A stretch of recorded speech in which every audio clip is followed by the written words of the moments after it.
Saudi আরবে ১৯,৬৯৬ জন অবৈধভাবে বসবাসকারী প্রবাসী ও সংশ্লিষ্টদের গ্রেফতার করেছে কর্তৃপক্ষ।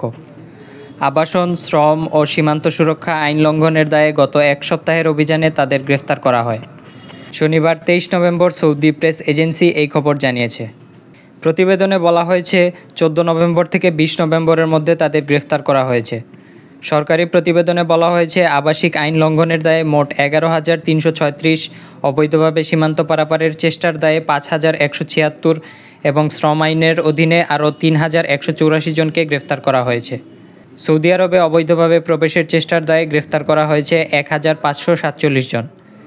তাদের ৬৫% ইথিওপিয়া, ৩২% ইয়েমেন ও বাকি ৩% অন্যান্য দেশের নাগরিক। আরও ৭১ জনকে সৌদি থেকে পালিয়ে প্রতিবেশী দেশগুলোতে প্রবেশের চেষ্টার সময় ধরা হয়েছে। এছাড়া অবৈধভাবে পরিবহন ও আশ্রয় দেওয়ার সঙ্গে জড়িত থাকা অভিযোগে আরও ২২ জনকে গ্রেফতার করেছে কর্তৃপক্ষ।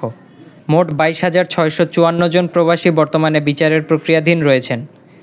তাদের মধ্যে ১৯,৬৫১ জন পুরুষ ও ৩,০০৭ জন নারী।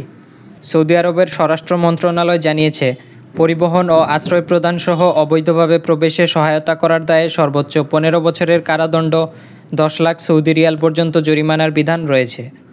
এছাড়া যানবাহন ও সম্পত্তি বাজেয়াপ্তও করা হতে পারে। আব্দুল্লাল মামুন, আধুনিক কাগজ।